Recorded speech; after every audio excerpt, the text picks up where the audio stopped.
శేఖర్ కమ్ముల గారు దర్శకత్వం వహించిన మూవీస్ గురించి మనం తెలుసుకుందాం. శేఖర్ కమ్ముల గారు తన కెరీర్‌లో ఇప్పటివరకు 10 చిత్రాలకు గాను దర్శకత్వం వహించారు. ఆ 10 చిత్రాల వివరాలేమిటో తెలుసుకుందాం. మొదటి చిత్రం 'డాలర్ డ్రీమ్స్'. ఈ మూవీ 2000 సంవత్సరంలో రిలీజయ్యి బాక్సాఫీస్ వద్ద యావరేజ్ మూవీగా నిలిచింది. రెండవ చిత్రం 'ఆనంద్'. ఈ మూవీ 2004 సంవత్సరంలో రిలీజయ్యి బాక్సాఫీస్ వద్ద సూపర్ హిట్ మూవీగా నిలిచింది. మూడవ చిత్రం 'గోదావరి'. ఈ మూవీ 2006 సంవత్సరంలో రిలీజయ్యి బాక్సాఫీస్ వద్ద సూపర్ హిట్ మూవీగా నిలిచింది.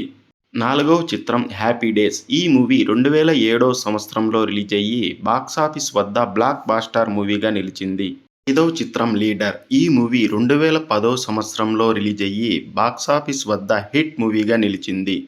ఆరవ చిత్రం 'లైఫ్ ఈజ్ బ్యూటిఫుల్'. ఈ మూవీ 2012 సంవత్సరంలో రిలీజయ్యి బాక్సాఫీస్ వద్ద యావరేజ్ మూవీగా నిలిచింది. ఏడవ చిత్రం 'అనామిక'. ఈ మూవీ 2014 సంవత్సరంలో రిలీజయ్యి బాక్సాఫీస్ వద్ద ఫ్లాప్ మూవీగా నిలిచింది. ఎనిమిదవ చిత్రం 'ఫిదా'. ఈ మూవీ 2017 సంవత్సరంలో రిలీజయ్యి బాక్సాఫీస్ వద్ద బ్లాక్ బస్టర్ మూవీగా నిలిచింది. తొమ్మిదవ చిత్రం 'లవ్ స్టోరీ'. ఈ మూవీ 2021 సంవత్సరంలో రిలీజయ్యి బాక్సాఫీస్ వద్ద హిట్ మూవీగా నిలిచింది. పదవ చిత్రం 'కుబేరా'. ఈ మూవీ 2025 సంవత్సరంలో రిలీజయ్యి బాక్సాఫీస్ వద్ద హిట్ మూవీగా నిలిచింది.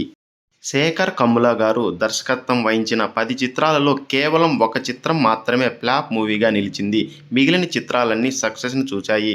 శేఖర్ కమ్ముల గారు దర్శకత్వం వహించిన మూవీస్ గురించి మనం తెలుసుకున్నాం కదా. మీకు నచ్చిన చిత్రం ఏదో కామెంట్ సెక్షన్‌లో తెలపగలరని కోరుకుంటున్నాను.